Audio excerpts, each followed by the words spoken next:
In the early hours of a crisp autumn morning, as black ice fog crept across the occupied peninsula of Crimea and Russian sentries stirred drowsily atop watchtowers, a quiet pulse began beneath the surface of the war. Deep in the heart of the sprawling Russian military complex there, the whir of unseen drones, low-flying, autonomous deadly cut through the hush. The target, a high-value air defense node, a surface-to-air missile system estimated at $20 million, backed by twin radar arrays whose beams stretched into the dark blue of the Black Sea. According to Ukrainian sources, the strike was executed by one of their cutting-edge unmanned units, part of a calculated campaign to collapse Russia's layered defenses. Arkad+1 The operation commenced with weeks of reconnaissance, small FPV first-person view, drones whispering over Russian supply convoys, racking data, mapping vulnerabilities. At night, cloaked vehicles delivered submodules of the main drone strike team to launch sites just beyond Russian detection zones. Then, when the timing aligned when fuel levels were lowest, radar coverage had a gap, and logistic traffic was maxed. The strike unfolded.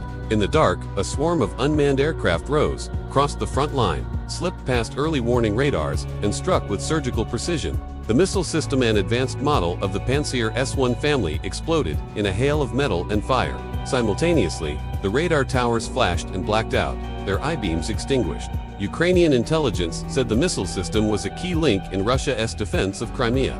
Its destruction owed significance not merely to cost but to strategic ripple effect. Arkad+1 for the Russian soldiers on shift. What followed stunned them. Alarms blared, communications jammed, and fire reed plumes climbed from the devastated site. One soldier, caught on a shaky clip, later released online, whispered, "It's coming from above. We never saw it." The image of the radar tower collapsing in slow motion became a motif for the Ukrainian narrative, proof that their drone warfare evolution had crossed into game-changing territory. For Ukrainians watching the war roll on, it was a morale booster, the message being that the enemy's supposed impregnable rear was no longer safe. By dawn, local Russian emergency crews arrived in trucks and pumper teams to douse the blaze. Thin smoke still curled across the tarmac where the missile system once stood upright, its barrels tilted now like a wounded beast. Satellite imagery later showed the crater, the shattered radar dish, and the collapsed shelter of the missile launcher. Ukrainian sources then estimated the damage at over $20 million just for that single complex. Arkad+1, but beneath the dollar figure lies layers of consequence. The targeted system had been tasked with protecting Russia's airspace over Crimea, region of profound tactical importance for Moscow, both as a forward base for Black Sea operations and as a symbolic possession since its 2014 annexation. Without that system, Ukrainian reconnaissance and strike drones gain freer access. Without those radars, the bubble of Russian aerial dominance over the peninsula loosens. In short, the strike did more than destroy hardware. It snarled Russia's defensive web. In military strategic terms, this reveals a shift. Ukraine's leadership has signaled a move from exclusively defensive warfare to selective offensive targeting deep in the enemy's rear. As Ukrainian commanders themselves observed, every dollar they spend on drone operations is causing many times that in Russian losses. Arkad+1. From Moscow's vantage point, the blow is embarrassing and dangerous. Publicly, the Russian Ministry of Defense claimed they shot down several drones that night and that the remaining damage was limited. Unofficially, however, analysts quietly acknowledged the limitations of Russia's layered defenses when confronted with swarms of cheap, agile drones.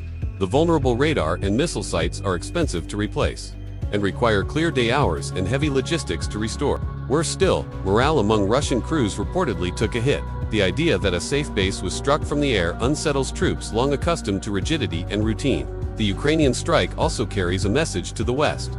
With many Ukrainian drone systems domestically produced or modified, cheap but lethal, they show QUISNT merely dependent on imported heavy weapons, but is innovating. That has implications for both material support and the global narrative of the war. If Ukraine can strike deep, hit high-value assets, sustain such operations, the balance of power shifts incrementally.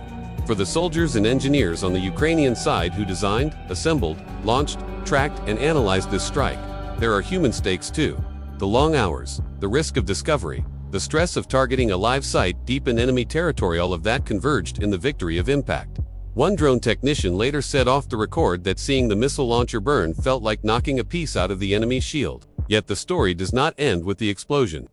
Restoration efforts will take time. The Russian defense industry must assess the damaged radar arrays, supply new missiles, recalibrate their sensors. That creates a window of opportunity for Ukraine. Fewer intercepts, slower response times, a chance to intensify reconnaissance and strikes while the base is weakest.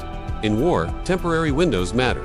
On the evening of the strike, the Ukrainian president addressed the nation. In a measured tone, he said, our drones reached one of the most guarded nodes of the enemy's defense. We do not strike civilians. We strike military infrastructure that has been used to bomb our towns and commit horrors.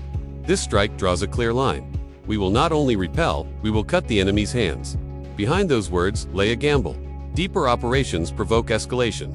Russia could respond by targeting Ukrainian territory more aggressively, or by mounting its own drone swarms, or by targeting Ukraine's drone manufacturing clusters. Indeed, the war in unmanned systems is entering a new phase one of attrition, innovation, and daring depth strikes. In the local warzone towns near Kyiv and Kharkov, soldiers on the front line heard the news of the strike and allowed themselves something rare: guarded optimism. For months, they had faced nightly bombardments, manpower shortages, supply issues, the knowledge that their side now can hit the enemy's defenses in their own backyard, defense once thought too remote for Ukraine lifted spirits. At a small base near the front, one drone launch crew toasted with water, by necessity to the success, muttering, "Maybe this war is not only about holding ground, but about breaking the shield." From Moscow's reading rooms to Kyiv's drone control centers, analysts began discussing the implications. If Ukraine systematically targets rear air defense nodes, logistic depots, radar arrays, then preemptive strikes on Russia's ability to dominate airspace become more plausible. Each destroyed asset carries not just a cost in dollars, but a weakening of Russia's operational envelope. For Crimea, it means fewer guaranteed safe skies for Russian jets, fewer suppression buffers for its Black Sea fleet. Back at the destroyed missile site, Russian workers were tracked arriving in yellow hazvests at dawn.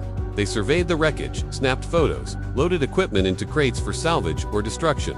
The smell of burnt insulation and shattered electronics hung in the air. One veteran soldier, walking among the rubble, muttered something about back to the drawing board.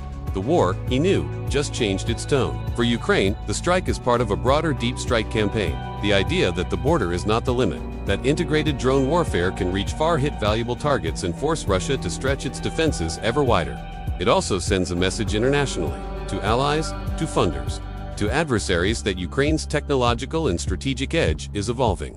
For Ukraine's engineers and drone pilots, often young men and women, working long hours in dimly lit rooms filled with screens, wires, and drone parts, the victory is a validation of months of work, risk, and improvisation. Yet the war remains deadly and incomplete. While this single strike is costly for Russia and morale-boosting for Ukraine, the front lines hold. The casualties mount. Diplomacy remains stalled. The next Russian move could be ruthless.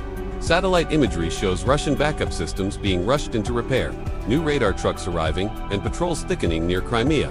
The longer Russia's skies remain less secure, the more options Ukraine has, but each decision carries risk. In the end, this strike is more than an explosion. It is a marker of how the conflict is changing: unmanned systems, asymmetric weaponry, deep targeting of high-value assets. It suggests that defending territory is no longer just about fortifying the frontline trenches. It is about denying the enemy sanctuary anywhere. And for Russia, it shows that even its safe rear is vulnerable. For Ukraine, it shows that even its shadow war can reach and strike. As the smoke faded and the cleanup crews in Crimea shifted to rebuilding, the night sky remained uneasy. The glow of watchtowers, now less secure, flickered in the cool wind. Somewhere, unseen, other drones waited. In the quiet before dawn, the war's next chapter was already stirring.